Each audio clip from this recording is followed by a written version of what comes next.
kalau masih ada sekat-sekat bagi manusia untuk tinggal di bumi ini, bahwa jika ada bantuan kemanusiaan masih dilarang di muka bumi ini, berarti kita tidak punya kemanusiaan di situ. Masjid suci, tanah suci, umat Islam, Masjidil Aqsa. Maka ini bukan hanya tanggung jawab saudara-saudara kita di Palestina, tapi ini tanggung jawab seluruh kaum muslimin. Kali ini banyak para pemikir, analis yang ingin menaikkan level ini. Nggak lagi kita bicara boykot, tapi let's cancel them. Write them off.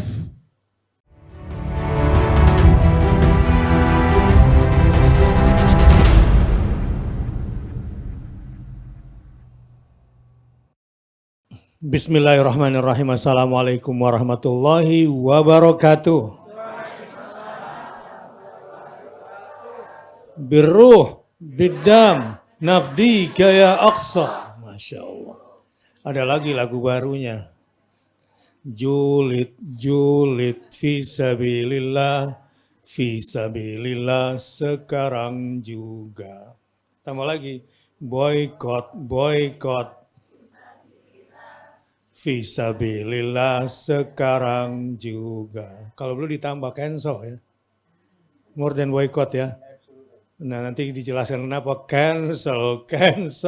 Fisabilillah sekarang juga. Alhamdulillah. Bismillahirrahmanirrahim. Alhamdulillahirabbil alamin. Nasiril mujahidin wa mudhillil mustakbirin. Asyhadu an la ilaha illallah wa asyhadu anna Muhammadar Rasulullah an-nabiyyil mujahidis syahid. Wa sallallahu ala nabiyina Muhammad. Setelah frustrasi tidak berhasil menemukan dan memberantas kelompok perlawanan di Gaza, terutama Hamas yang paling mereka benci, mereka kemudian menculik rakyat sipil, ditelanjangi, difoto, dianiaya, katanya inilah Hamas. Anak-anak dibantai di depan ibunya, di depan orang tuanya. Eskalasi naik sampai 40%. Masyarakat dunia sama sekali tidak didengarkan oleh makhluk yang konon lebih hina dari binatang ini. Kenapa? Wala ta'lunna 'uluwan kabira. Karena ada gen yang Allah informasikan kepada kita semua bahwa gen orang ini adalah gen sombong sesombong-sombongnya. Dan tidak ada garis keturunan sampai kepada Nabi Musa dan Isa. Secara ideologis tentunya. Apa yang terjadi pada hari ini? Mereka membuat banjir. Khususnya di perbatasan antara Gaza Utara dengan Gaza Tengah. Di situ ada namanya Wadi Gaza. Ada danau atau selokan atau kali Gaza. Kadang dikeringkan dan kadang dibanjirkan karena mereka yang memegang hulunya. Kita lihat bagaimana orang-orang menggendong bayinya yang sudah dikafani sambil berjalan di atas banjir. Tidak ada manusia yang sejahat mereka ini. Dan takdirnya, Amerika yang konon pernah bikin proposal Trump Peace Plan, omong kosong besar. Jangan pernah percaya lagi pada PBB. Jangan pernah berharap lagi pada PBB. Bahkan saya meragukan kelompok apapun namanya, selama di situ adalah para penguasa yang berbicara.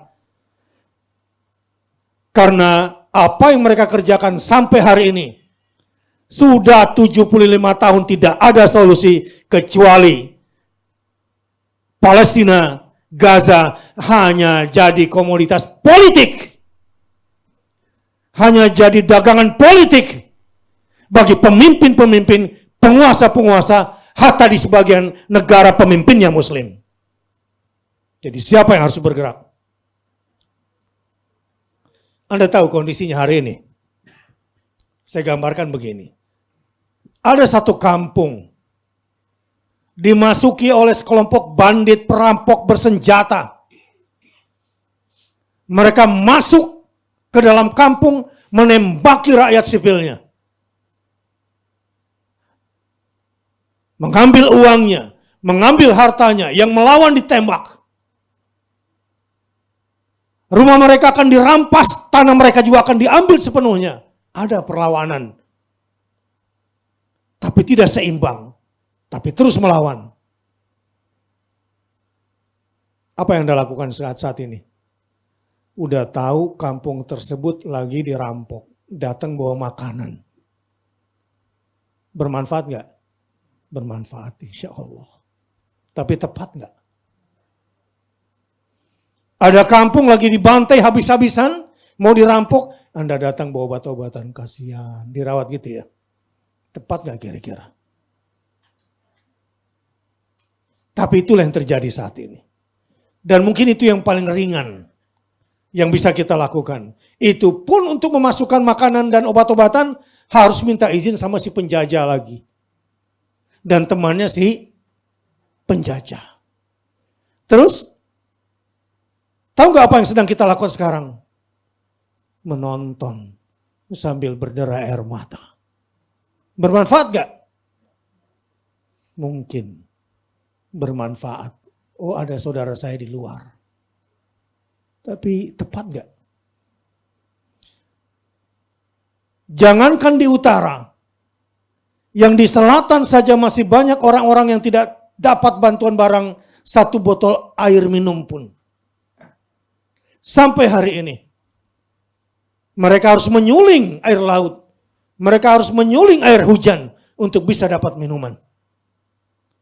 Tapi paling sering mereka harus meminum air yang tidak layak untuk minum. Berapa banyak anak-anak yatim di sana yang mengais sampah untuk bisa mendapatkan makanan. Dan perihnya lagi, tidak tahu kepada siapa. Harus meminta, harus merengek dan menangis. Apakah manusia memperlakukan ini semua? Dan di mana rasa kemanusiaan pada hari ini? Inilah kondisi terakhir. Yang eskalasinya naik sampai 40% itu. Tapi sampai hari ini, kita udah bilang, saya udah unjuk rasa, saya udah donasi. Oke, bermanfaat, tapi belum tepat. Lalu di mana Muslim terbesar sedunia itu? Apa yang dilakukan oleh masyarakat Muslim terbesar sedunia itu yang sekarang ada di sini? Geram rasanya saya. Dan insya Allah kita harus melakukan hal-hal besar. Dan berani melakukan hal besar. Dan kita tidak pernah serahkan lagi urusan Palestina ini kepada penguasa-penguasa yang telah tersandra dan menjual Palestina untuk kepentingan politiknya. Saatnya masyarakat, people power, bersatu dengan global people power, kita hancurkan penjajah yang satu ini. Sudah saatnya global people power bersatu yang kita gerakkan dari Indonesia untuk menghentikan penjajah yang satu ini demi perdamaian yang abadi. Dan kita tidak akan lelah dan kita tidak akan berhenti sampai Palestina merdeka, sampai Baitul Maqdis bersih suci dari yang najis, sampai Al-Aqsa sepenuhnya kita kuasai dan kita sujud di sana dan leher kita tegak, tidak perlu minta izin sama keturunan kera dan babi ini. Mudah-mudahan kita senantiasa menjaga wudhu kita. Karena sebentar lagi kita akan sholat di sana. Alhamdulillah, pada malam hari ini kita semangati terus. Dan mudah-mudahan dengan kedatangan tamu istimewa kita dari New Zealand, Dr. Reza Abdul Jabbar, nanti tolong perkenalkan istrinya, saya belum, udah lama nggak ketemu. Alhamdulillah berbahagia sekali, saya udah kontak-kontak sama beliau. Kebetulan pas lagi di Jakarta langsung disamber sama tim, ya. Dan alhamdulillah bisa datang pada malam hari ini. Dr. Reza dan istri sekarang mendedikasikan diri hidup dan dakwahnya serta perjuangan untuk agamanya di New Zealand. Aktivitasnya cukup banyak. Sekarang insya Allah ini lebih luas lagi di Indonesia. Beliau di peternakan, kalau pernah lihat di YouTube ya, bagaimana orang Indonesia punya peternakan besar di New Zealand, nah ini dia orangnya. Aslinya orang Pontianak, dosen juga di New Zealand, bergerak juga bersama majelis ulama di New Zealand, dan tetap keliling, insya Allah keliling New Zealand dan keliling Australia, sampai ke Indonesia dan mudah-mudahan ke Eropa, membawa Islam kita.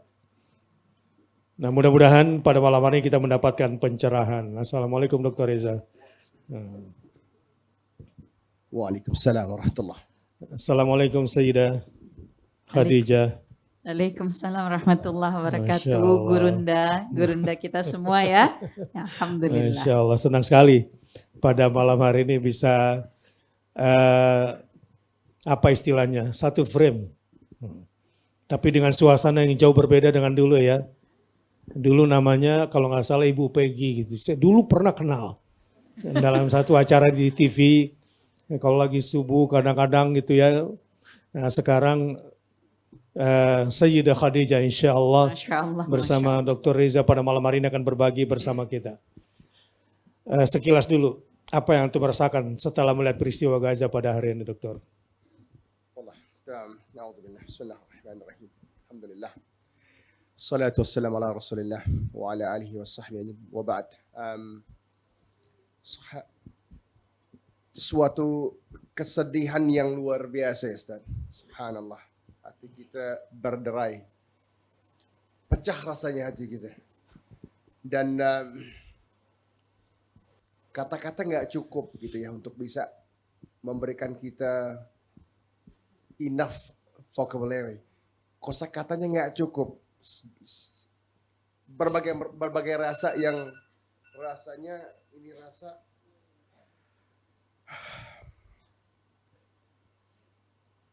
sungguh dalam, subhanallah. Tentu di dalam akidah kita, innamal mu'minuna al-ikhwah. Ini bukan main-main ya ketika kita paham betul bahwa setiap muslim, setiap mukmin itu bersaudara gitu ya. Kita lihat pembantaian dalam bentuk yang sangat keji, sangat keji. Mungkin sejarah modern dunia belum pernah melihat kebrutalan dalam scale ini. Allahul musta'an. Allahul musta'an. Allah itiklan ya Rabb. Belum terlihat seperti ini sebelumnya ya. Ya, sejatinya kita tahu Ustaz. Ini 7 Oktober ini pembuka, tapi kita semua paham ini bukan hanya ini aja, ini ada puluhan agresi bahkan ratusan agresi sebelumnya dari 1897 ketika the founder of Zionism itu memulai semua ini gitu. Kita semua paham. Kalau nggak salah, mungkin 900 lebih ini, 900 lebih agresi yang terjadi di dalamnya. Itu kan kami. Ya, bisa dikatakan sekarang pembantaian mereka dalam tempo 40 hari itu lebih cepat daripada pembantaian kemanusiaan di Irak selama 2 tahun. Jadi dari sisi kecepatannya, ini sangat-sangat bersejarah. Kecepatan pembantaian jumlah orang.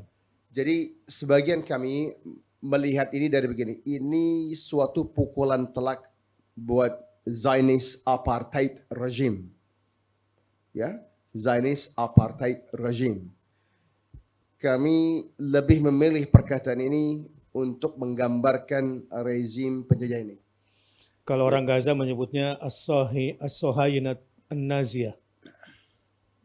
Jadi Yahudi Nazi gitu. Ya. Jadi Zionist Sorry. apartheid regime ini, Zionis Nazi maksud saya. ya, ini mereka ini melihat 7 Oktober ini sebagai suatu kejadian yang sangat memalukan bagi mereka. Ya. Jadi kalau bicara tadi kecepatan, presisi, tentu ini sebuah bahasa kita cover up gitu ya. Sebuah tameng, pelindung, topeng demi menyelamatkan muka mereka mungkin. Karena sejatinya ini bukanlah perang.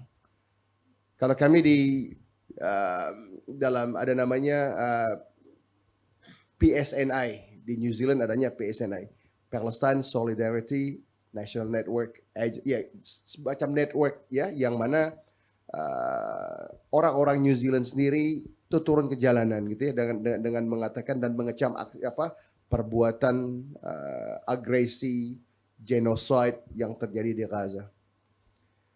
Yang kita perhatikan, kejadian ini telah membuka mata dunia. Dan Zionis sendiri merasa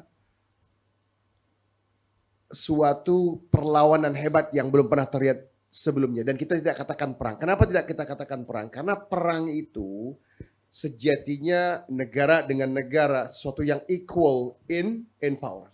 Iya. Ini nggak ada equalnya gitu ya.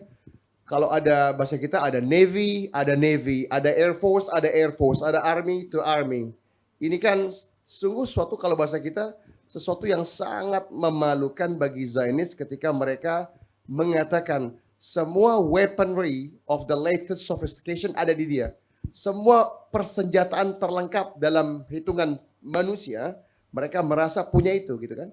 Tapi apakah pantas, at least sebagai manusia gitu ya, ini tentu dalam sisi pandangan orang-orang yang berada di barat ya, apakah pantas senjata tersebut digunakan terhadap warga sipil, wanita, anak-anak, sekolahan, rumah sakit, tempat pengungsian. Jadi tidak ada hari, bahkan kita katakan tidak ada 1 jam pun di mana international law tidak ditabrak atau tidak di-violate oleh Zionist apartheid regime. Sayangnya sekarang ini Amerika pun ikut-ikut memveto lagi gencatan senjata yang terbaru. Subhanallah. Apa pendapat antum ini? Kita melihatnya begini, Ustaz. Amerika sendiri sejatinya jenuh dengan keadaan ini gitu. Cuman politik luar negeri Amerika sendiri yang kalau bahasa kita dalam tanda kutip memaksa mereka seolah ada suatu loyalitas tak terbatas. Ya. Yeah. Dan kita tidak pernah melihat satu administration daripada American government pun yang tidak pro Zionist regime. Nah, ini yang sekarang kita sering lihat, bahkan politisi Amerika sendiri pun di Kongres, di Senat, ini menyuarakan ini gitu ya. Sesuatu yang belum pernah kita dengar sebelumnya. Artinya suaranya lebih lantang hari ini perihal ini. Jadi kalau kita bicara Amerika, kita bicara warga sipil Amerika yang sekarang jumlahnya jutaan di setiap states in America turun ke jalan Free Palestine. Ya. Dan ini sesuatu yang dalam dunia barat ini sesuatu yang menjadi momok hebat ya. Ketika setiap negara, Eropa, Amerika, ya Australia, ya semuanya, semua negara itu turun ke jalan, ini berarti maknanya apa? Maknanya foreign policy atau politik luar negeri Amerika yang selalu pro-Zionis ini sekarang terhadang. Terhadang dalam arti kata bahwa tidak lagi diterima dan masyarakat sudah tahu bahwa ini adalah suatu kejahatan keji, ya. Suatu kezaliman luar biasa yang mana sebagian warga negara ini menjadi malu gitu ya. Dan itu langkah awal. Tentu masih banyak langkah-langkah lain yang mesti kita lakukan. Jadi rupanya Amerika ini memveto gencatan senjata karena dianggap memberikan kesempatan bagi Hamas untuk siap-siap menyerang lagi. Jadi dia nggak mau kasih kesempatan Hamas dan kelompok perlawanan yang ada untuk bernafas. Kenapa? Karena mereka punya target, pokoknya militerisme di Gaza harus habis dan insya Allah itu mustahil dan akan bertambah kuat. Karena jumlah mereka akan kaget kalau diketahui berapa yang sesungguhnya. Apalagi kalau kita tambah pasukan Nabi Sulaiman dari kalangan jinnya yang belum mereka hitung ya. Apalagi kalau diturunkan pasukan malaikat yang Allah janjikan ya. Ya, padahal pasukan burungnya aja masih ada tuh. Dan pasukan semutnya Nabi Sulaiman di bumi itu masih ada. Intelijennya, jangan takut. Termasuk serangga-serangganya, Allahu Akbar.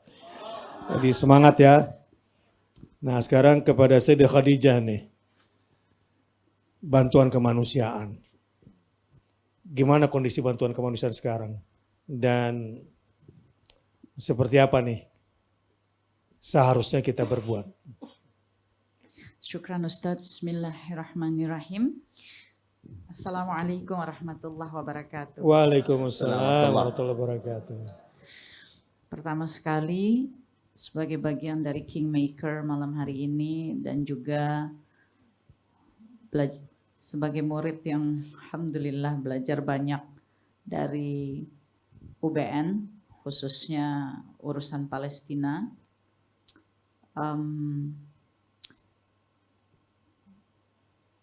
Teteh secara pribadi dan tentu kita semua sebagai kaum muslimin berada pada satu titik di mana Allah Subhanahu wa taala sedang menurunkan pertolongan yang besar sesungguhnya bagi kita.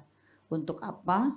Untuk terbuka mata, hati, pikiran yang menjadi jalan masuknya kekuatan iman dan takwa untuk menyadari bahwa apa yang terjadi di Palestina, khususnya yang hari ini kita lihat di jalur Gaza, bukanlah persoalan hanya saudara-saudara kita di jalur Gaza, apalagi jika ini hanya dijadikan persoalan yang terus-menerus menyebut tentang kelompok perjuangan, Brigade Al-Qassam, dan khususnya dari kelompok perlawanan pembebas Palestina, insya Allah, yaitu Hamas. Tapi apa yang dilakukan oleh Brigade Al-Qassam bersama payung besarnya yaitu Hamas, sesungguhnya apa yang harus dikerjakan oleh kaum muslimin, yaitu berjuang mempertahankan tanah tempat tinggal yang memang Allah berikan sebagai harta. Dan di dalam Islam setiap kaum muslimin harus membela harta yang telah dititipkan Allah kepadanya. Terlebih lagi bagi saudara-saudara kita di Palestina, tanah yang mereka injak sebagai tempat tinggal adalah tanah yang Allah berkahi dan di atasnya terdapat masjid suci, tanah suci umat Islam, Masjidil Aqsa. Maka ini bukan hanya tanggung jawab saudara-saudara kita di Palestina, tapi ini tanggung jawab seluruh kaum muslimin. Yang senantiasa teteh ingat yang disampaikan oleh guru kita, Ustadz Bakhtiar Nasir, adalah sumpah kita bahwa kita akan terus berada dalam barisan menjemput hari yang telah dijanjikan Allah, yaitu kemenangan kaum muslimin atas Masjidil Aqsa. Apa yang kita mesti kerjakan dalam menyambut hari kemenangan itu? Tentu yang paling pertama adalah terus memperkokoh iman dan takwa kita, karena Baitul Maqdis, Masjidil Aqsa, tanah Palestina ini adalah a journey of akidah. Ini perjalanan akidah kita sebagai kaum muslimin. Mengapa disebut sebagai perjalanan akidah? Karena Nabi SAW telah menyebut ketika ditanya oleh sahabat Abu Dzar Al-Ghifari, ya Rasulullah, masjid pertama di muka bumi ini yang mana? Nabi SAW menyebutkan itu adalah Masjidil Haram. Dan adakah setelahnya? Masjidil Aqsa, jaraknya hanya 40 tahun. Artinya Masjidil Aqsa itu ada dalam perjalanan seluruh Nabi dan Rasul kita. Tentu yang tercinta baginda Rasulullah SAW, di mana Isra dan Mi'raj terjadi di sana. Maka yang UBN tanyakan, tentang bantuan kemanusiaan dan apa yang sebenarnya kita harus lakukan. Yang paling pertama, dan ini pelajaran besar dari beliau yang terus Teteh pegang ya, bahwa kita harus terus menjaga perjalanan akidah kita kepada tanah Palestina ini dengan terus bertolabul ilmi, memahami perjalanan panjang Baitul Maqdis yang terus berada dalam pusaran peradaban dunia dari masa ke masa, dari perjalanan seluruh nabi dan rasul kita, sejarah perjalanan peradaban manusia dari peradaban Mesopotamia, Babilonia, Assyria, Sumeria, dari peradaban Persia, peradaban Yunani, peradaban Romawi, terus berjalan sampai masa Rasulullah SAW, sampai masa Khulafaur Rasyidin, kekhalifahan Islam, Turki Utsmaniyah dan seterusnya, sampai keadaan kita hari ini. Maka teruslah ada bersama beliau, ambillah terus ilmunya, sehingga iman dan takwa kita bertambah-tambah dari pembelajaran besar yang kita lihat daripada saudara-saudara kita di Palestina, khususnya hari ini di jalur Gaza. Yang kedua tentu mengingatkan diri kita tentang doa, dan doa. Janganlah lagi pernah terlepas dari lafaz doa-doa kita. Janganlah pernah lagi kita banyak meminta dan memohon, tapi kita tidak memohon untuk tanah suci kita. Janganlah lagi kita berdoa untuk diri kita, anak-anak, keluarga-keluarga kita, tapi kita lupa dengan keluarga-keluarga kita di garis depan. Keluarga-keluarga kita yang sesungguhnya mewakili kita sebagai kaum muslimin yang hari ini terpenjara oleh berbagai macam keadaan, kesepakatan-kesepakatan dunia yang sebetulnya memenjarakan diri kita. Dan ternyata yang merdeka adalah saudara-saudara kita di Palestina, yang merdeka adalah saudara-saudara kita khususnya di jalur Gaza, yang apapun yang mereka alami, bagaimanapun pedih-perihnya perjuangan yang harus dilewati, seberapa banyak pun kehilangan yang mereka hadapi, tapi mereka berdiri untuk melawan kezaliman, melawan penjajahan, melawan kaum yang akan menghancurkan tanah suci kaum muslimin.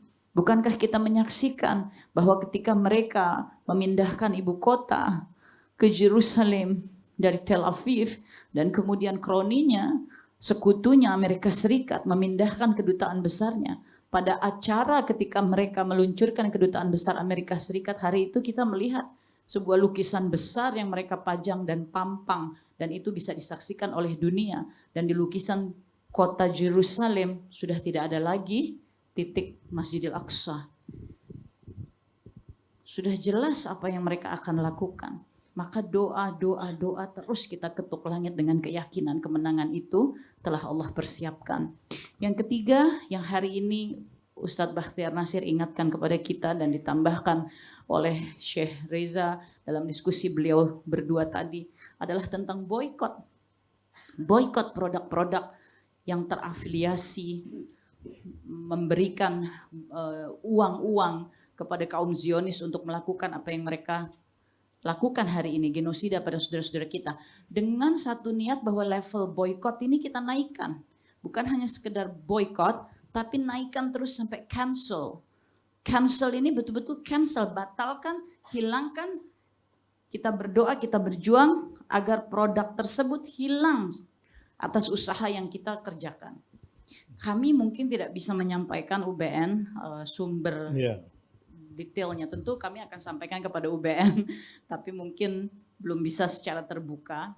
Tapi dua sumber yang terkoneksi langsung dalam urusan produk ini, terkoneksi langsung, kami berbicara langsung karena terkait juga dengan apa yang Syekh Reza lakukan selama ini UBN. Dan Masya Allah, untuk Indonesia, Allahumma lakal hamd, boykot yang kita lakukan pada produk-produk besar yang terafiliasi dengan Zionis, data real. Kami berdua menyaksikannya. Bicara bab khusus nanti ya, kita akan dalami itu. Kembali ke kemanusiaan lagi. Jadi sekarang ini sejak gencatan senjata dan bantuan kemanusiaan harus dimasukkan masih dipersulit. Dan anehnya, yang sudah masuk, yang sudah di gudang pun dihancurkan oleh Zionis. Ini. Yang sebagiannya dibuang ke tempat sampah. Jadi ini betul-betul bukan manusia. dalam bahasa umum, kalau masih ada sekat-sekat bagi manusia untuk tinggal di bumi ini, bahwa jika ada bantuan kemanusiaan masih dilarang di muka bumi ini, berarti kita tidak punya kemanusiaan di situ. Mereka bukan manusia ya Ustaz. Bukan manusia lagi sudah. Ya, nah baik. Jadi itulah kondisinya. Nah sekarang, saya katakan tadi ada satu kampung ditembakin, kita mau kasih bantuan pun gak bisa. Dan celakanya lagi diperkuat dengan veto. Veto gencatan senjata oleh Amerika ini. Memalukan. Jadi saya masih bingung dengan orang yang belajar sama mereka itu. Orang yang masih bangga dengan mereka itu. Yang masih bangga sama Amerika itu saya bingung sebetulnya. Kalau saya juga bangga sama Amerikanya. Fine, untuk beberapa kasus dia maju. Untuk beberapa hal dia mungkin terdepan. Tetapi bukan berarti kemudian kita menjadi orang yang gagal dalam menilai hal-hal yang sebetulnya ada yang luar biasa parahnya pada Amerika ini. Bersama Inggris. Seperti tidak ada kemanusiaan. Gencatan senjata yang kepentingan untuk kemanusiaan ini. Seandainya Israel itu betul-betul perang militer dengan perang militer, insya Allah kita nggak akan menuntut apapun, betul nggak? Asal jangan nembakin sipil. Ini persoalannya. Kalau militer lawan militer, silakan tempur di padang pasir sana. Tapi ini betul-betul tidak ada kemanusiaan. Di dalam Islam kita mengenal namanya akhlakul hurub. Akhlak dalam berperang. Maka kalau kita lihat kemarin betapa indahnya ya, tawanan ditangani dengan baik. Tapi kita nggak boleh juga karena Israel tidak memperlakukan dengan baik, lalu kita juga sama. Tidak boleh. Lalu apa bedanya kita dengan mereka? Nah saat ini coba bayangkan. Ketika Israel kemudian menghadapi perang lawan Gaza, seandainya nggak dibantu sama Amerika, insya Allah 1 pekan selesai. Seandainya nggak ditolong Amerika, nggak ditolong Inggris, ya nggak dibantuin nih si pengecut satu, habis oleh Gaza, betul nggak? Nah sekarang coba Anda lihat. Israel menghadapi Gaza, langsung uang datang 8 juta dolar. 8 miliar dolar maksud saya. Langsung kapal induk masuk. Langsung tentara turun. Langsung peluru meledak. Kita masih rapat. Kita masih KTT Arab Islam. Yang hasilnya Nol besar. ya zong. Cuma curhat di hadapan rakyat. Lah, Anda yang menyandra militer Anda yang dibayar oleh rakyat muslim sehingga tidak bisa berangkat, Anda yang berdosa. Sekarang harusnya kan OKI itu, dunia Islam itu, ngumpul bareng, kirimkan tentaranya, taruhlah pasukan perdamaian masuk, blok gitu kan. Gerak gitu loh kayak Amerika, Inggris, Kanada, Prancis, Italia, bersatu kirim gitu kan. Dunia Islam kemana? Kira-kira kita masih percaya nggak dengan penguasa ini? Siapa yang harus turun? Makanya nggak usah perhatikan veto itu. Dan kita punya Allah Subhanahu Wa Taala. Jangan berhenti berdoa. Insya Allah doa kita silah. Doa kita semua senjata. Tapi jangan nunggu disuruh nanti bareng-bareng baru nangis. Jangan sendiri-sendiri, itu lebih bagus. Akan sampai. Baik, nah sekarang saya mau masuk nih ke boykot. Syekh Reza ini. Kita semangati dulu ya. Boykot, fisabilillah. Fisabilillah sekarang juga. Lagi.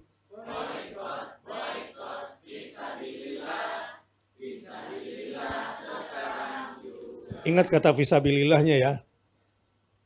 Kalau cuma sekedar boykot nanti selesai perang balik lagi ya kacau itu. Berarti tidak fisabilillah. Nah, supaya lebih cerdas lagi nih. Boykot naik ke cancel itu seperti apa sih dan bagaimana agar ini berkesinambungan? Bismillah. Jadi kita nih fenomena boykot bukan baru. Kita dengar ya beberapa waktu yang lalu gitu ya, sekian tahun gitu ya, 2020, 21, 22 ya, 2018, mundur terus. Selalu kita dengar yang namanya boykot. Tapi tidak berlangsung lama. Seolah kita punya memori yang absent. Kayak orang amnesia gitu ya, yang kita punya semangat, kemudian kita terlupakan. Kali ini banyak para pemikir, analis yang ingin menaikkan level ini, nggak lagi kita bicara boykot, tapi let's cancel them. Write them off. Kenapa demikian? Karena ini sejatinya masalah kebebasan customer ataupun consumer preferences. Pilihan toh, setiap daripada kita bisa punya pilihan produk apa yang akan kita pakai. Dan sekarang telah terang benderang kemana produk-produk yang sekarang mungkin di masa yang lalu kita support ya. Dan ternyata support itu digunakan demi menjajah, demi membunuh, demi menyiksa, demi memporak-porandakan Palestine, kan begitu. Jadi canceling ini sebuah artinya filosofi baru yang mesti disikapi gitu ya. Dan ini bukan hanya ada di dunia Islam. Sangat banyak orang-orang yang belum berislam tetapi Allah berikan hati dan nurani yang tulus yang bisa melihat ini secara terang-terangan ya, dan ini bukan cerita, ini karena kami lihat sendiri ya. Jadi orang-orang New Zealand itu bisa berdiri di depan beberapa brand-brand ini dengan mengatakan not a dime, not a nickel. Kalau bahasa kita begini, kami tidak akan kasih Rp1 ataupun 1 perak pun ke outlet ini. Ketika itu menjadi suatu semangat dan pahamnya warga sekitar bahwa aliran dana ini digunakan demi memusnahkan, demi merusak, demi menjajah dengan seluruh keburukan-keburukannya, maka kita berharap dia mampu meruntuhkan ekonomi yang selama ini merupakan sumber dana daripada Zionist apartheid regime ini. Karena Zionist sejatinya sangat bergantung dengan brand, merek, ataupun aliran dana ini demi kelangsungan ekonomi mereka. Data terakhir kita lihat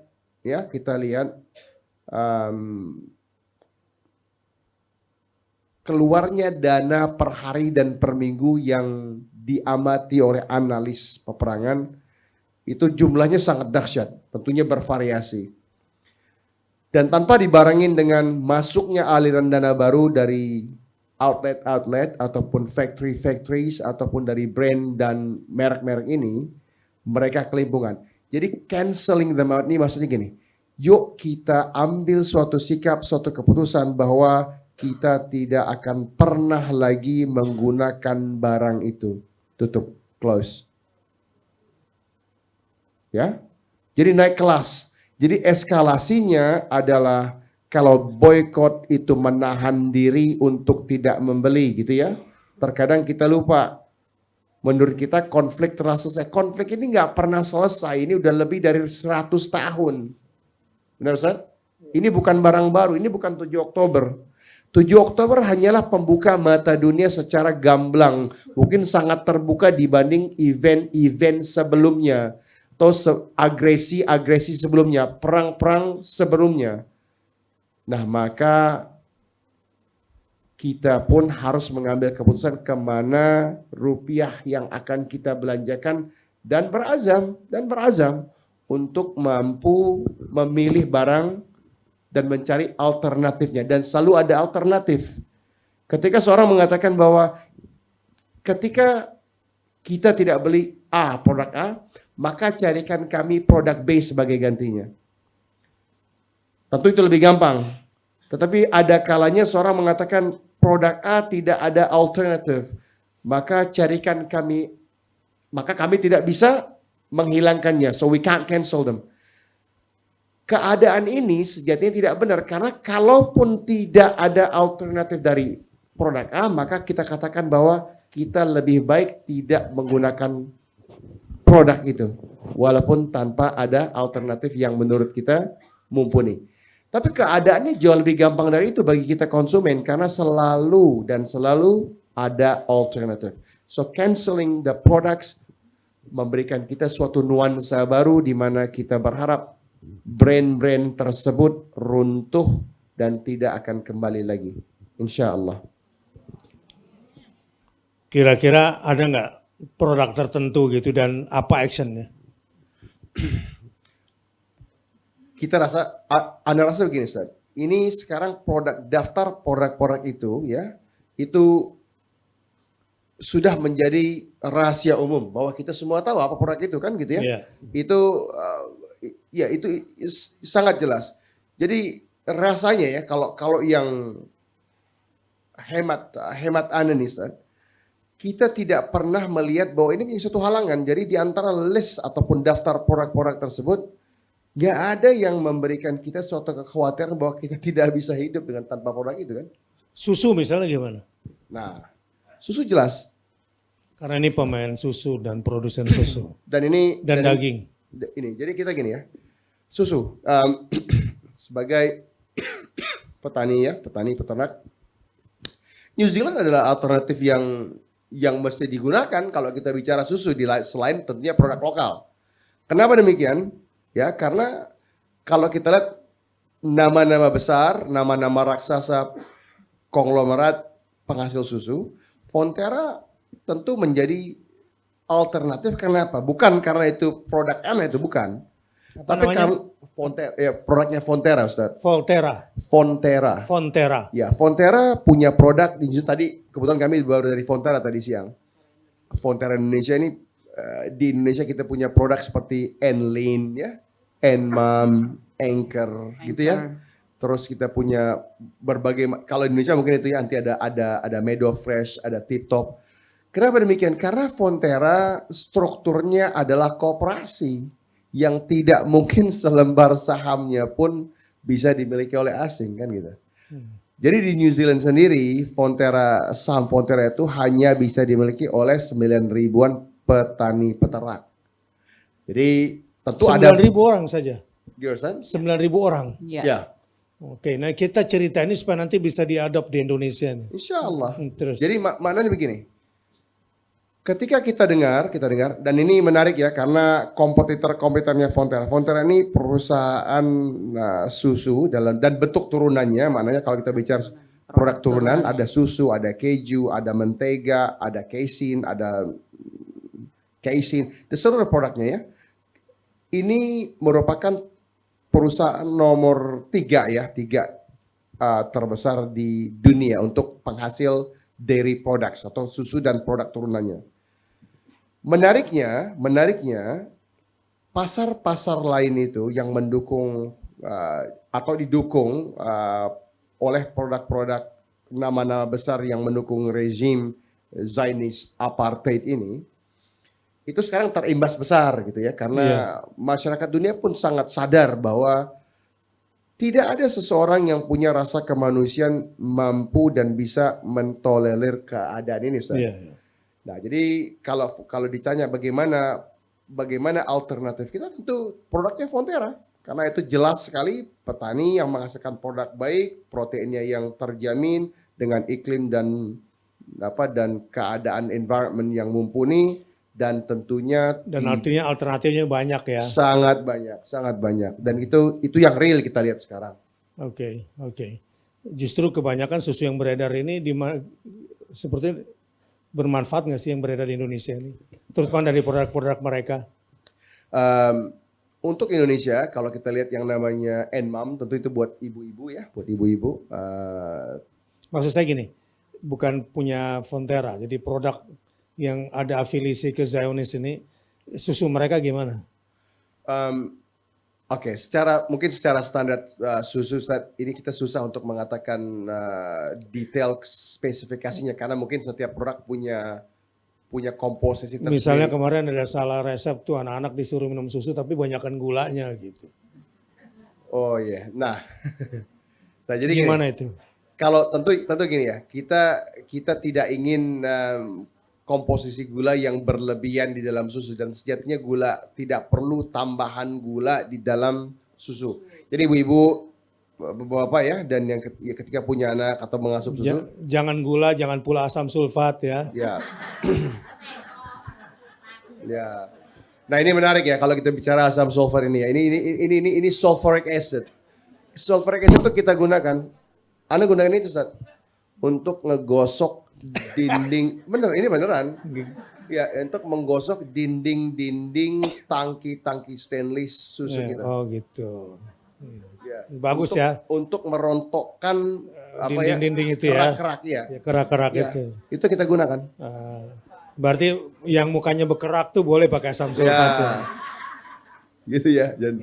Dan untuk merontokkan protein-protein yang ada di dinding-dinding stainless steel. Jadi nggak perlu ada tambahan gula ya di situ ya. Sangat tidak perlu ya. Nih orang-orang tua kadang beli susu ya banyak supaya anaknya minum susu ternyata minum gula juga. Gitu. Baik, ini menarik. Jadi mungkin Teteh perlu tambahin lagi soal boykot bahwa boykot ternyata betul-betul terbukti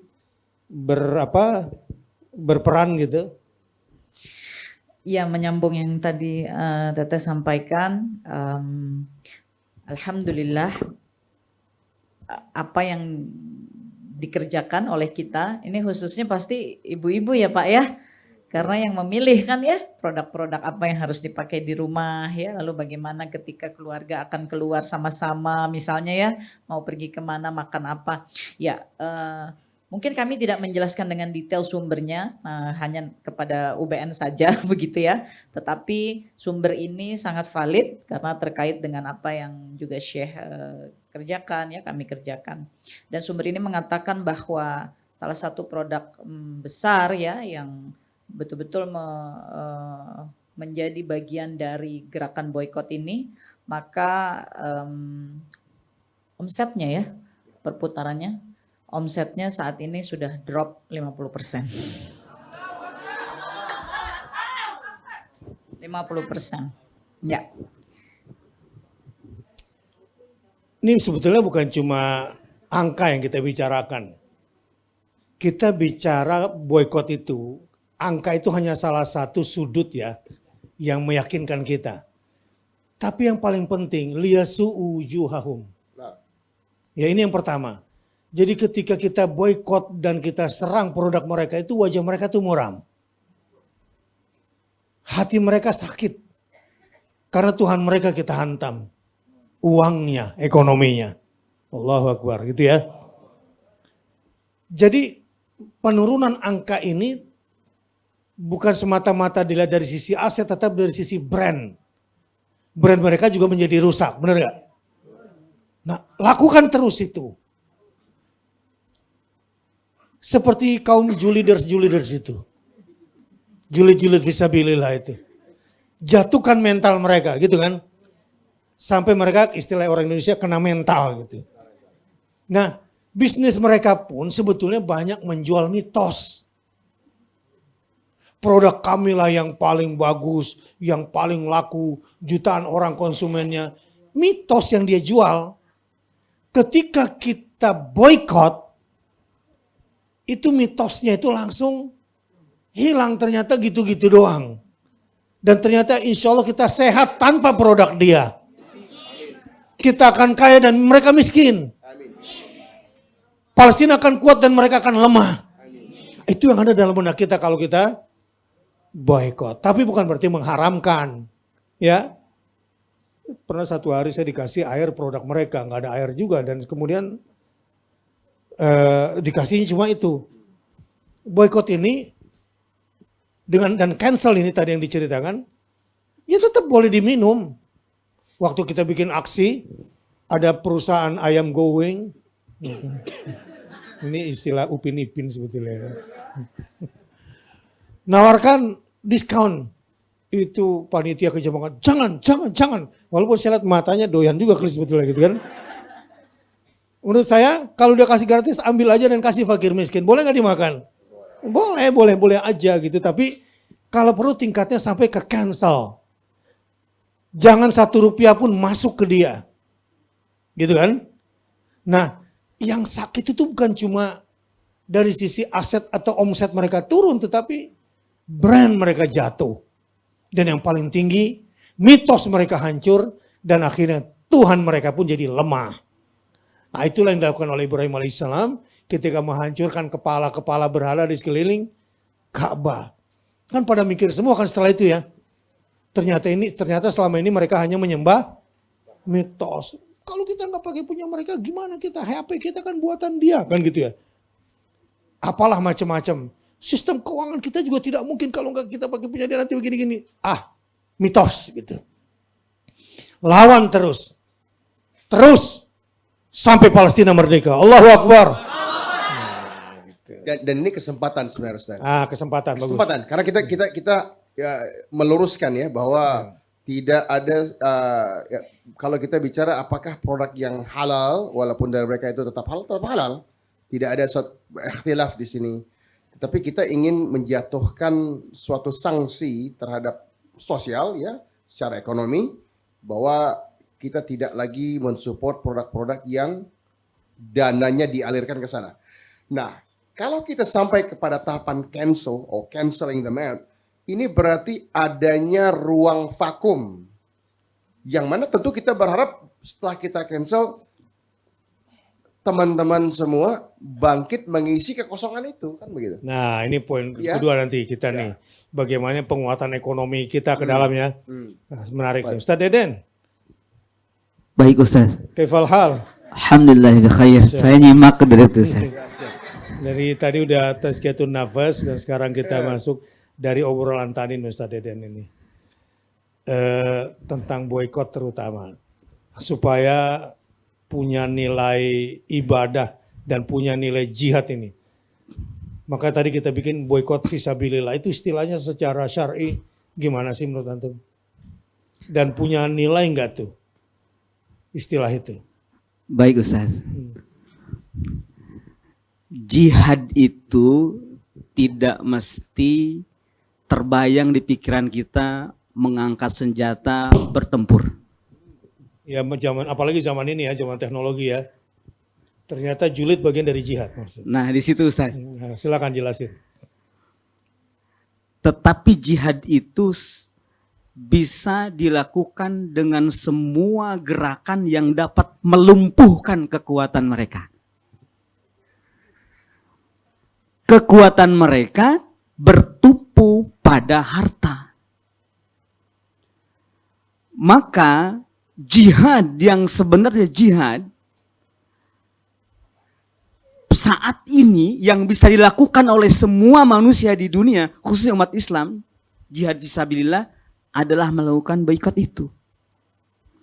Tadi di Tazkiyatun Nafas Ustaz dibahas tentang ghazwah dan sariyah yang dilancarkan oleh Rasulullah sebelum perang Badar. Ada 3 sariyah, ada 2 ghazwah yang terjadi sebelum perang Badar. Kelima-limanya ini berkaitan dengan boikot ekonomi, Ustaz. Iya. Sebelum meletus perang Badar, Rasulullah terlebih dahulu memboikot jalur dagang orang-orang Quraisy. Nah, jalur dagangnya dipotong ya, belum produk nih, baru infrastrukturnya. Infrastrukturnya dipotong sehingga mereka untuk bisa merealisasikan bisnis-bisnis mereka itu harus muter keliling jauh dengan ongkos yang begitu mahal. Biaya produksi tinggi akhirnya Biaya produksi transportasinya. tinggi, biaya semuanya jadi tinggi. Bagus. Bagus. Artinya itu dilakukan oleh Rasulullah Sallallahu Alaihi Wasallam. Bahkan Abdullah bin Jahash ketika membuka surat Rasulullah dan isinya itu harus sampai ke tempat yang namanya Nakhlah, dia mengatakan, aku akan sampai ke Nakhlah. Kalian mau ikut silahkan atau mau pulang silahkan. Kalau aku memilih mati di jalan ini. Itu Abdullah bin Jahash ketika diperintahkan oleh Rasulullah untuk memboikot jalur Nakhlah, Ustaz. Rela mati gitu ya. Rela mati untuk menaklukkan jalur Nakhlah itu. Iya. Artinya, pahami jihad itu sebagaimana dulu Rasulullah melakukannya. Sebagaimana dahulu Nabi kita Muhammad Sallallahu Alaihi Wasallam melakukannya dan memerintahkannya kepada para sahabat. Dan jangan pernah kendur. Saya punya gerakan murojaah ini, Ustaz. Iya. Karena para penghafal pun, penghafal Quran semangat juga suka kendor. Maka ada Iya. gerakan Indonesia Murojaah. Nah sekarang boykot ini, jihad-jihad besar ini harus dimurojaah juga, Ustaz. Jangan kasih kendor. Jangan kasih kendor. Takbir. Boykot, boykot. Fisabilillah. Cancel. Fisabilillah sekarang juga. Masya Allah, mantap Ustaz Deden. Jadi sampai Abdullah bin Jahash. Ada lagi? Artinya begini Ustaz, pentingnya melumpuhkan ekonomi orang-orang kafir itu. Nah, bagus. Ya. Penting di situ. Iya. Dan itu yang dilakukan oleh Rasulullah Sallallahu Alaihi Wasallam. Allahumma sholli alaihi. Produk-produk yang menjajah dunia Islam saat ini, produk-produk Yahudi yang menjajah dunia Islam, itu adalah produk-produk yang kalau kita tidak konsumsi, kita nggak bakal mati. Allahu Akbar. Misalkan kita nggak makan mati nggak? Enggak, Sehat malah ya. malah sehat. Artinya mudah sekali dilakukan. Artinya kita semangat banget nih Ustaz. Memboikot produk mereka itu lebih mudah dibanding dengan apa yang dihadapi oleh Abdullah bin Jahash ketika harus menaruhkan nyawanya Allahu di Akbar. Nakhlah itu. Coba Nakhlah itu pasukannya saat itu Abdullah bin Jahash cuma 80 orang. Jarak dari Madinah ke Nakhlah itu 480 km. Iya. Sementara kafilah dagang orang Quraisy itu dikawal sedikitnya 300 orang, Ustaz. Bayangkan tuh dari Jeddah ke Madinah atau Madinah ke Mekah itu 450 kilo. Yang udah pernah haji umroh tahu kan rasanya perjalanan. Nah sekarang naik kuda loh ke situ. Siang malam. Kalau Iya. naik kuda. Nah, Kalau naik kuda. kalau naik kuda. Kalau naik kuda. Karena kuda udah paling keren. Udah, ya udah Iya. paling keren tuh. Iya. Ya. Coba naik onta gitu, ngong tiap malam gitu ya. Siang malam itu pun bagus kalau masih pakai tudung ya enggak? Kalau nggak pakai tudung, wih, padang pasir gitu kan. 480 kilo, cuma 80 orang. Lawan berapa tadi? 300 orang yang siap menghadang jalur bisnis ini. Ini boykot ini penting. Sebetulnya secara ekonomi orang-orang Arab itu udah diboykot sama Israel. Tahu nggak ini boykot apa? Terusan Suez. Dibikin jalurnya jalur India. Sehingga dunia teluk itu sekarang banyak bermain dengan India. Mesir, dunia Arab dibikin miskin. Bodohnya kita mau. Gara-gara nggak belajar sirah. Terusin Ustaz Deden, biar pada paham nih. Iya, Ustaz. Di surah Abasa itu ayat 24, fal yang zuril insanu ila ta'ami. Maka hendaknya manusia itu memperhatikan makanannya. Loh, itu sifatnya perintah. Perintah itu. Jadi perintah memperhatikan makanan itu mengikat kalau kata ulama. Terus. Betul Ustaz.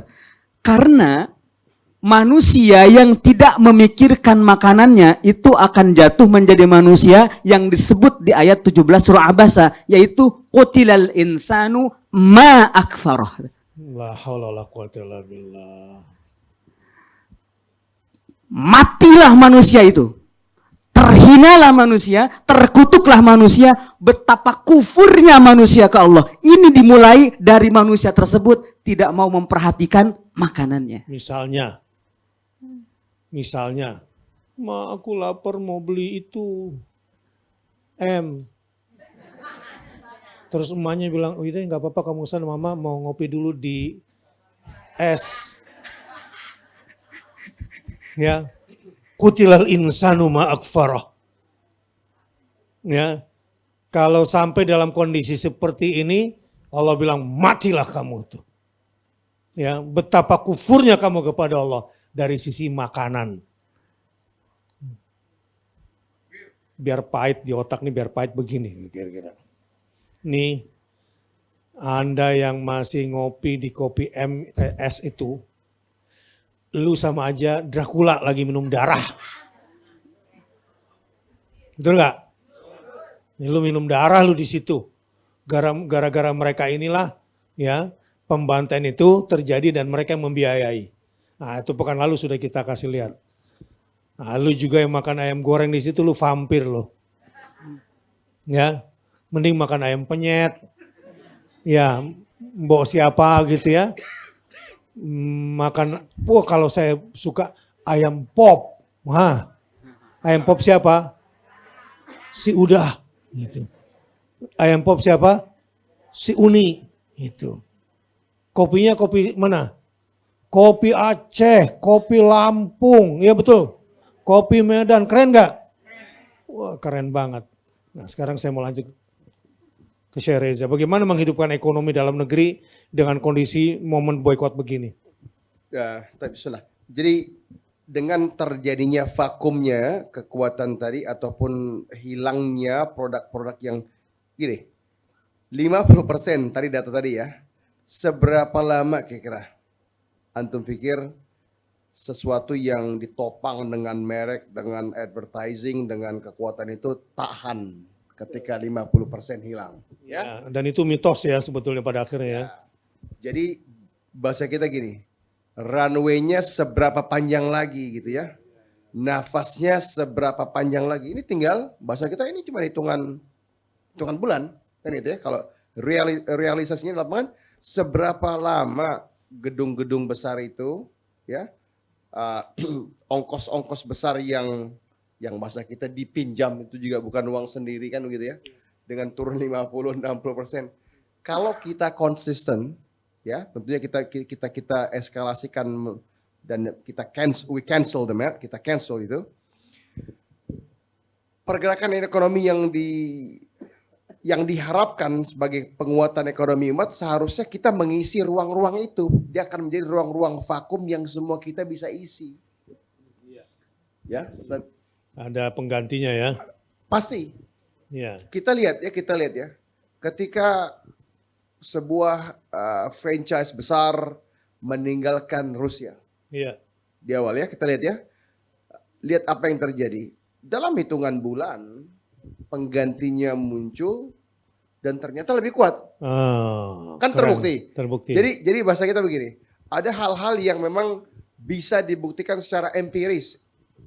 Dan sudah kita lihat contohnya berulang-ulang. Tidak butuh waktu lama kan. Kalau nggak salah, tergantikan. itu terjadi di Qatar juga waktu Qatar diboykot kan. Ya. Secara produk makanan. Nah, Oleh negara-negara tetangga. tetangga. Padahal si Qatar ini pembeli terbesar loh. Dari negara Teluk. Nah, Sekarang Qatar bikin sendiri. yang menarik ya Kapok gitu ya. dalam industri yang memang Anda pahami benar, gini, kalau Saudi punya Al-Marai, gitu ya, Iya. enggak ini bicara Al-Marai. susu, bicara susu. Taunya Ternakan. ayam doang. Hah?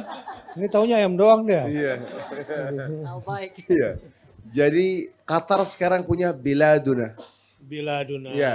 Itu erat kaitannya dengan New Zealand karena banyak pakar-pakar kita yang kita perbantukan ke sana. Iya, iya. Sehingga sekarang Biladuna ini ya luar biasa kan? Iya. Menjadi suatu produk yang ya bahasa kita sekarang hadirlah industri itu yang mungkin pada saat sebelum embargo negara-negara teluk mungkin Qatar tidak pernah berpikir harus punya peternakan sapi perah dan potong, Betul. terutama perah gitu ya. Ya, karena mengandalkan gas sudah banyak ya, banyak Iya, duit. Ya. karena lebih murah beli mungkin gitu ya, Iya. atau bahasa kita lebih murah punya kontrak dengan Al-Marai gitu ya. Betul. Dan ini keadaan di lapangan. Ini kan bahasa kita sedang membahas analisa ekonominya. Iya. Terjadi embargo itu, bahkan tanaman-tanaman hidroponik pun mulai digarap oleh Qatar. Iya, iya, iya. Pertanian pun maju. Iya. Ini bukti bahwa sejatinya dan seharusnya kita jangan sampai menjadi gini. Kita mampu, we cancel the out, kemudian kita menjadi importer lagi dengan melalui ini yang kita nggak mau. Karena begini. Karena kalau yang kita lakukan itu berarti kita sebagai bangsa kita tidak berdaulat. Dan ini pandangan ya, Bapak, Ibu, saudara, saudari semua. Anda punya pandangan gini, negara tidak pernah merdeka dan berdaulat kecuali seluruh pangannya dia bisa hasilkan sendiri. Dan itu seharusnya menjadi standing position. Itu adalah apa ya, standing position? Sikap yang kita pilih gitu ya. Jadi standing position kita adalah kita yakin bahwa negara yang merdeka dan berdaulat itu dia bisa memberikan atau menghasilkan pangan, sandang dan papan buat rakyatnya. Penting itu, Ustaz. Baik. Jadi sangat susah kita katakan kita telah merdeka kalau itu tidak terpenuhi. Bisa saja belum merdeka ya kalau selama sandang pangan dan papan masih bergantung sama orang lain ya. Nah. Baik, kelihatannya saya perlu selingan sedikit bagaimana kreasi anak pang di Jogja ya, yang kemarin kita lihat kreasi-kreasinya anak-anak Jogja, dan ini butuh perhatian dari kita semua supaya terinspirasi sebelum nanti kita juga akan melakukan hal-hal besar, terutama bagaimana kita mandiri dalam hal sandang, mandiri dalam hal pangan, kalau perlu papan, paku, lem, sampai gadgetnya sendiri ya. Insya Allah nanti HP-nya merek Indonesia, chipnya juga bikinan anak Indonesia. Allahu Akbar. Nggak bergantung lagi, begitu juga sistem keuangannya, siap. Kita nggak perlu bergantung sama YouTube lagi. Ya, bikin lagi apa tube sendiri. Ya, insya Allah anak Indonesia hebat-hebat. Buktinya ada pengusaha sapi di New Zealand, orangnya sudah di sini sekarang. Masya Allah. Ya, padahal bidangnya bukan peternakan kalau nggak salah ya. Anda bilang peternakan, Ustaz. Tapi yang majornya apa? Anda emang sekolahnya peternakan dari pertama. Dari dulu ya. Nah. Dari SMA. Jadi bahasa kita gini, anak istiqamah di urusan peternakan. Peternakan ini ya. Masya Allah, itu sirahnya para nabi di peternakan ya. Baik, kita lihat videonya. Bagaimana kreativitas anak-anak pang Jogja yang pro Palestina.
Apa tuh keterangannya tadi itu?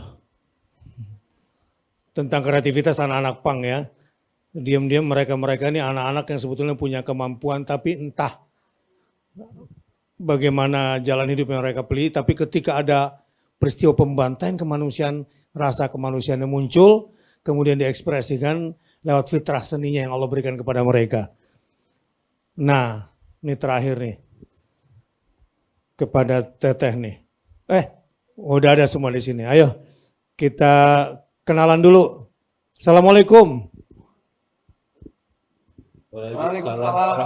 Masya Allah, luar biasa ternyata orang-orang hebatnya ada di sini. Itu tadi apa? Ceritain dong. Ini kita jamaah di sini lagi masih belum sempat ngeliat semuanya nih.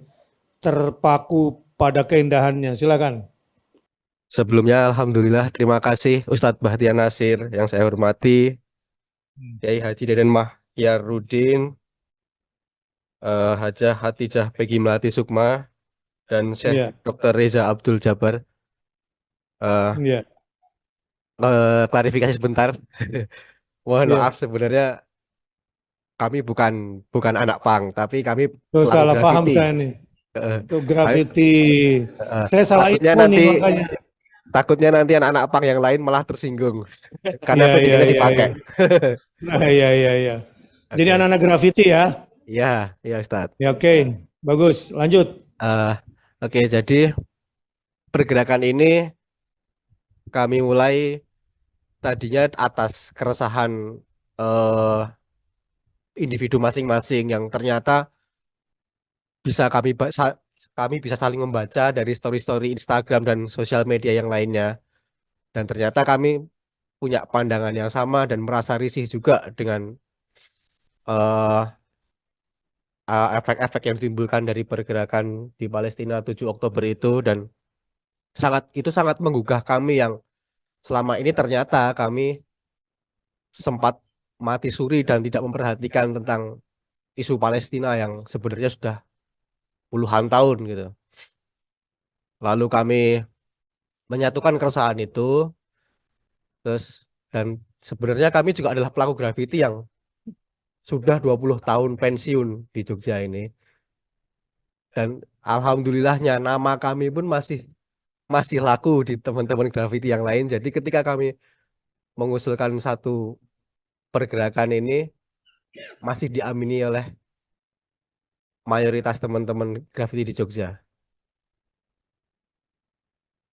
Eh, Terus kami coba menggalang, sebenarnya bukan menggalang donasi, tapi kami cuma men-share bahwa kami akan bergerak buat me- menggambarkan keresahan kami tentang Palestina dan penjajahan Israel ini. Semua merespon dengan baik. Ada yang memberikan logistik berupa bahan, cat, makanan, minuman, uang. Oh, Alhamdulillah. iya, iya, iya, iya. Itu ditulisnya di mana itu dan apa bahannya itu? Kami Di menggunakan latar bahan. belakang mana? Di jalan apa itu? Kalau yang di video tadi itu di eh, daerah Pojok Beteng, itu satu arah kalau mau ke 0 km itu kalau itu Iya, 0 km Jogja mau ke arah selatan ke Jogokarian, iya. itu satu arah. Terus Ah, yang stop genocide itu dia di daerah Gondomanan, sebelah timurnya persis 0 km. iya. Itu apa aja ekspresinya dalam bentuk gambar apa itu yang antum ekspresikan di situ? eh yang untuk di Jokteng itu, yang di Pojok Beteng itu, yang di atas itu adalah seruan utama kami. Jadi kami menuliskan tulisan Free Palestine dengan sangat besar dan dengan huruf-huruf yang tegas gitu. Jadi itu maksud dari kami adalah untuk memberikan satu gangguan visual buat masyarakat-masyarakat yang mungkin kurang peduli atau acuh tak acuh gitulah ya. Agar mereka mulai terdistraksi pikirannya, dan lalu mau nggak mau harus kita paksa biar mereka memikirkan itu bahwa saudara-saudara kita tuh ditindas di sana gitu. Jadi mereka akan merasakan terganggu di sosial media, merasa terganggu di ruang publik yang nyata gitu. Jadi harapan kami adalah buat eh, agar masyarakat merespon juga dengan kepedulian yang lebih lanjut untuk isu-isu ini. Kami juga menuliskan pembukaan UUD 45 alinea 1 untuk menegaskan juga bahwa dasar negara kita ini juga berbicara ke arah sana. Jadi ini bukan semata-mata isu yang mungkin kalau konotasi negatifnya cuma buat me- mengglorifikasi masalah agama tertentu gitu. Jadi bahwa kita memang secara konstitusi pun punya dasar ke situ gitu loh. Berapa Terus orang yang bergerak bersama Anda saat ini? eh, kelompok kami yang inti ada 5 orang. Tapi Iya. untuk bantuan-bantuan tak terduga ini bisa lebih dari 10 orang, Tat, alhamdulillah. Berapa lama Anda mengerjakan itu semua? Untuk di pergerakan awal itu kita punya target 1 malam 2 tempat strategis, dan tempat yang kami incar adalah selalu tempat yang harus strategis agar selalu dibaca orang. Dan itu sekali bekerja dalam berapa jam satu malam?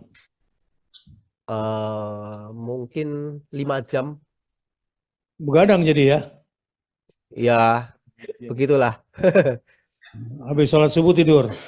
Ya, alhamdulillah masih Itu sempat sholat subuh.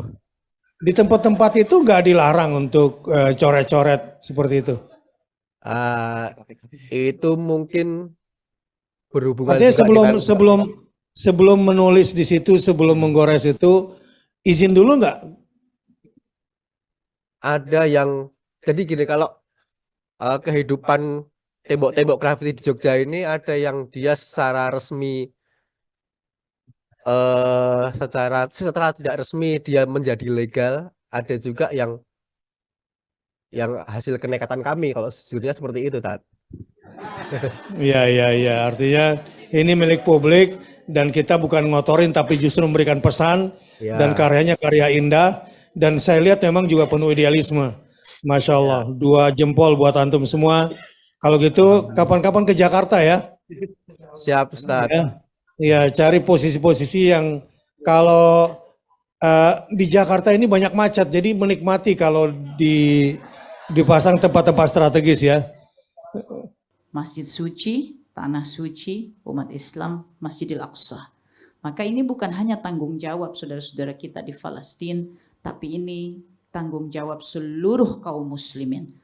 Kalau untuk ukuran yang di video tadi mungkin sekitar 5 kali 25 kilo mungkin untuk cat temboknya ya, belum termasuk cat semprot. 25 kilo, belum Ya, terus cat semprot. ya. Berapa tuh anggarannya kira-kira sekilo kali 25? Ya, berapa ya, Tat? Ya, alhamdulillah pokoknya donatur selalu ada, Tat. Iya. Maksudnya itu cat-cat yang berkualitas ya, yang tahan lama sampai berapa lama gitu di Ya, area alhamdulillah kita bisa beli yang seperti itu. berkualitas bagus ya. Ya. Masya Allah. Terus berkarya dan memberikan inspirasi, gelorakan semangat perjuangan sampai Palestina merdeka. Kayaknya Amin. setelah dijelasin baru kita tahu ya. Aplaus buat mereka ya. Terima kasih. Ya bagus banget. Tanpa terasa kita sudah di penghujung waktu dan bahkan sudah lewat nih ya 7 menit. Ya mudah-mudahan bermanfaat buat malam hari ini. Mungkin Syekh Reza bisa kasih satu closing statement sama Teteh dan Ustaz Deden sebelum kita tutup dengan doa. Baik. Bismillah.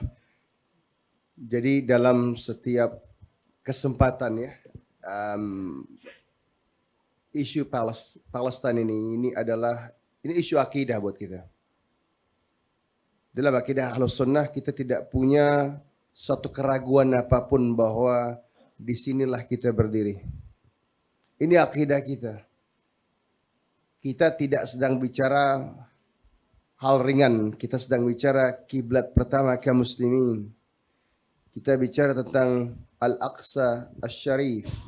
Kita sedang bicara Al-Quds. Ya. Kita sedang bicara sesuatu yang sangat-sangat berharga atas diri kita kaum muslimin ya Rabb. Ya.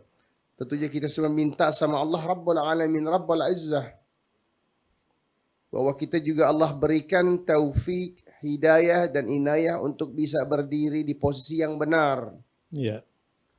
Dan kita nggak pernah lupa ya, tidak pernah lupa bahwa di dalam sujud-sujud kita, di dalam tasyahud kita, untuk minta kepada Allah Rabbul Izzah, agar kemenangan ini Allah segerakan dan kita berada di barisan yang Allah ridai. Amin. Kemenangannya pasti, tapi di mana antum berdiri, itu yang mesti kita sikapi. Allah tidak pernah butuh kita, tapi kita yang butuh Allah. Qala Allah Ta'ala, ya ayyuhalladzina amanu in tansurullaha yansurkum wa yuthabbit aqdamakum. Urusan ini urusan simple. Wahai orang-orang yang telah beriman kepada Allah, telah berada di dalam Islam, bantulah agama Allah. Dan Allah akan pasti beri kita kemenangan Allahu Akbar. dan memantapkan langkah kita insya Allah. Jazakallah Jadi khair. bersama ya kita coba itu type. Silakan Teteh. Ya, bismillahirrahmanirrahim. Bapak, Ibu, ikhwan, akhwat, jamaah seluruhnya, perlu terus kita ingatkan diri kita, tegakkan lagi azam kita terkait urusan kepalestinaan ini. Doa-doa tidak pernah boleh tertinggalkan. Ustadz Bakhtiar menyampaikan itulah senjata kita, doa silahul mu'min. Para ayah, para ibu, semangatlah tolabul ilmi tentang perjalanan kepalestinaan ini, Baitul Maqdis, Al-Quds Al-Syarif, Masjidil Aqsa. Mengapa? Karena kita harus terus menyampaikan kepada generasi penerus, anak-anak kita, cucu-cucu kita. Tanpa kita tolabul ilmi mungkin kita akan kesusahan menyampaikannya. Termasuk buka mata, buka telinga, sejak hari ini terus memperhatikan keadaan saudara-saudara kita di Palestina sampai hari kemenangan itu tiba. Amin. Jangan lupa lakukan yang kita bisa. Kalau kita bisa berangkatkan harta kita untuk bantuan-bantuan kemanusiaan. Ustadz tadi sampaikan bantuan kemanusiaan dicegah, dihancurkan. Apa yang kita pernah bangun dibombardir. Tapi insya Allah semua sudah tercatat sebagai amal salih yang kita kerjakan menjemput hari kemenangan itu tiba. Berangkatkan harta kita, boykot kita lakukan, cancel kita lakukan, tolabul ilmi, doa terus menerus, jangan pernah menyerah.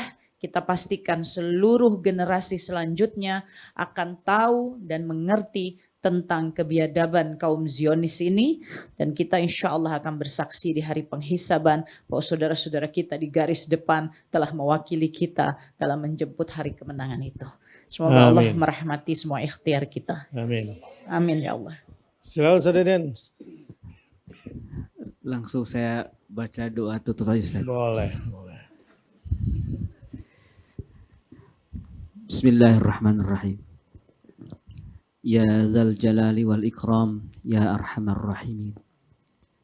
Ya Rabbana lakal hamdu kama yanbaghi li jalali wajhik.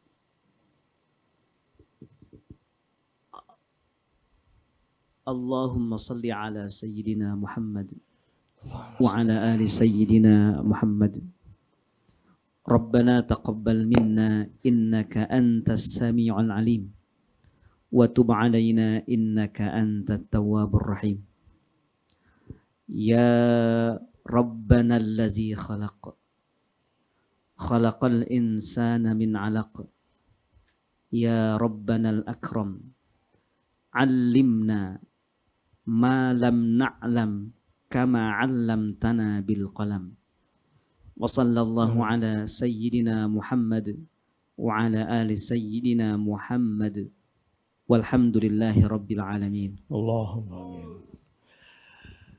Amerika memveto gencatan senjata di Dewan Keamanan karena menyangka akan bisa menghabiskan perlawanan sehabis-habisnya. Amerika mengira dengan memboikot dan memblokade bersama Israel bahwa Gaza akan punah. Tapi Amerika lupa. Atau memang tidak tahu. Dan Israel dibutakan oleh Allah Subhanahu wa taala bahwa di perang Khandaq Rasulullah SAW diblokade. Rasulullah diboikot sampai makan daun kering. Memang ada sahabat yang kesusahan. Insya Allah pasukan angin akan datang dan menerbangkan semua kekuatan mereka dan hancur semuanya. Insya Allah jumpa lagi pekan depan bersama Kingmaker. dengan narasumber-narasumber yang memang sekualitas dengan Kingmaker. Wassalamualaikum warahmatullahi wabarakatuh.